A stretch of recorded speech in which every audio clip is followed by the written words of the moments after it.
Hi, my name is Lucia Alejandra Hernandez Gonzalez. I'm a student from Tech Milenio Campus Culiacan, and today I'm going to talk about the Cold War, which was a war between the USA and the Soviets, that means the Russians. Now I'm going to give a brief summary about the war and why it started. During the World War II, the United States and the Soviet Union fought together as allies against the Axis powers. However, the relationship between the two nations was a tense one. Americans had long been wary of the Soviet communism, that means they disagreed, and the Soviets resented the American refusal to treat the USSR as a legitimate part of the international community. After the war ended, this topic started a sense of mutual distrust and enmity. America started to fear that the Soviets planned to control the world after their expansionism, and the Soviets felt this as a threat. So there was a lot of social relationships that became more and more rough as the time went by. In such hostile atmosphere, the war was almost inevitable. Now we're going to talk about some events that marked the Cold War. First, we're going to start with the Berlin Blockade and Airlift, which was in June 26, 1948. This was a turning point in post-World War II in Europe. Now we have the Korean War, which was in June 1950. This is where things really got heated between the Soviets and the US. Now we have the space race, which was in October 4, 1957. This is where the US and the Soviets had an intense rivalry about the space and who can get the farthest first. Now we have the U-2 reconnaissance plane, which was in May 1st, 1960. This is where the US's CIA had a plane trying to spy on the Soviets. Now we have the Bay of Pigs in April 17, 1961. This is where the US tried to invade Cuba but failed miserably. Reagan visits the wall on August 12, 1961. This is when Reagan visited the Berlin Wall, and this showed continued commitment to the people of West Berlin. Cuban Missile Crisis on October 1962. This was the closest to the US and the Soviets actually got to fighting.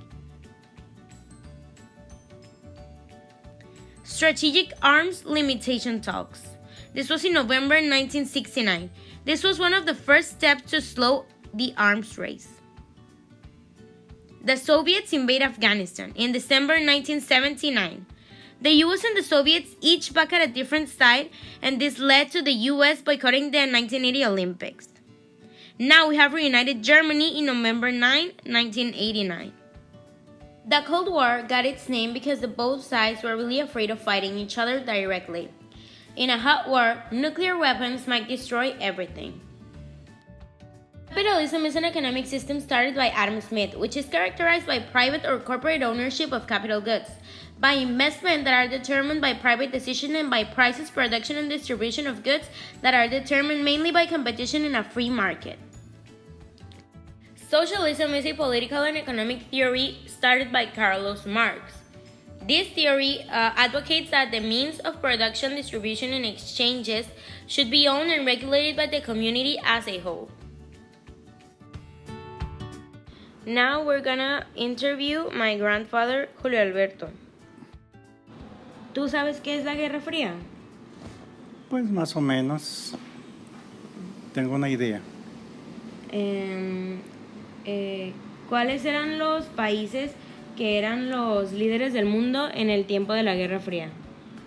Bueno, la Guerra Fría se inicia con la derrota de Adolfo Hitler. Al término de la Segunda Guerra Mundial, que fue en el año de 1945. A partir de entonces, las dos superpotencias líderes, por un lado del régimen socialista estaba la URSS, que es la Unión de Repúblicas Socialistas Soviéticas, y por el otro lado un bloque occidental capitalista liderados por los Estados Unidos. Esas eran las superpotencias que encabezaban los dos principales grupos. ¿Por qué las potencias que eran amigas o aliadas durante la guerra dejaron de serlo después de esta?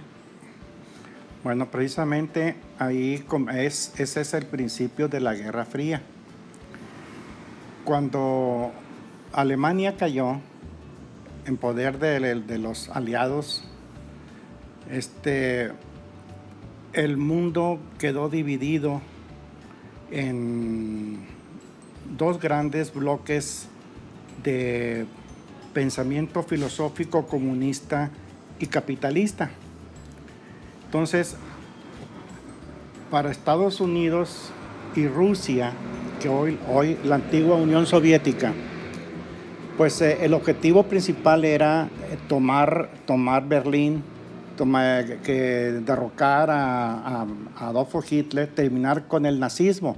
En ese momento eran aliados, aunque ideológicamente eran opuestos, pero por el principio de derrocar a un régimen que venía asolando a todo el universo, a todo el mundo, les convenía estar aliados, o sea, Rusia y Estados Unidos. Pero una vez que terminó la guerra, se repartieron el país, mejor dicho, se lo repartieron.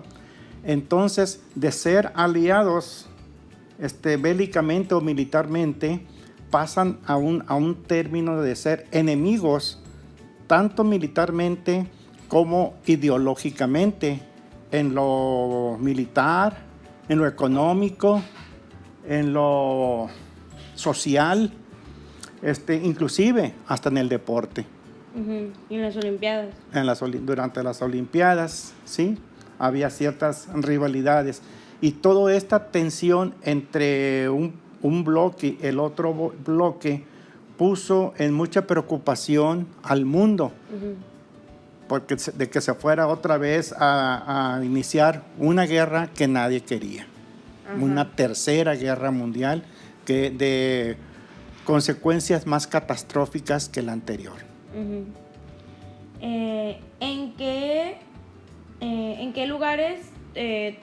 ¿En qué lugares fue la Guerra Fría? ¿Dónde tomó lugar? Bueno, la parte es en Europa, principalmente en Europa. La parte oriental, que corresponde a Checoslovaquia, Yugoslavia, Polonia, la propia Moscú, ellos formaron el régimen socialista. La otra parte europea, Reino Unido, Francia, y otros países formaron el otro grupo occidental. Ahí en ese escenario se desarrolla la Guerra Fría, pero la tensión no nada más era a nivel Europa, era a nivel mundial, donde inclusive México tuvo pues una influencia indirecta durante la Guerra Fría, que no era cosa que atemorizarse unos con otros, un bloque con el otro bloque, para poder tratar de controlar el mundo a través de sus ideas socialistas y capitalistas. ¿Qué opinión tenía el público general de la Guerra Fría? Era un estado de tensión, de preocupación, al saber los resultados devastadores de la Segunda Guerra Mundial. La guerra era una psicosis tremenda en la mente de cada uno de los pobladores, no nomás de Europa, sino también de América, de Asia. Involucró a todo el mundo la Guerra Fría. Afortunadamente, nunca llegó más que a eso. Nunca, como dice, por eso se llama Guerra Fría, porque nunca se calentó. Es decir, nunca llegaron a un movimiento bélico destructor. ¿Qué tipo de armas tenían los dos poderes a su disposición? Bueno, ellos contaban con la mortífera arma que se llama la bomba atómica, que la utilizó Estados Unidos en Hiroshima y Nagasaki de Japón. esas eran las armas principales. Independientemente, esa es el arma más poderosa, independientemente de que contaban con una aviación, barcos nucleares, submarinos, era un armamento grandísimo que tenían los dos poderes, los soviéticos y los norteamericanos. Okay. Muchas gracias. Eh. War in general is a topic that I personally don't like to get into. Social relations are a big part of our day-to-day life, today more than ever. And having issues with other countries has always been a recurrent topic. We don't all share the same opinions or think the same things. And that's okay. That is what makes us a world with many different cultures to learn from. We have different ways of living, eating, dressing, and even different economies, just like the ones we saw in the video. It is all about balance. We can go to the extremes, like socialist or communist, and expect things to roll smoothly. We have to work hard to get things done the way they should.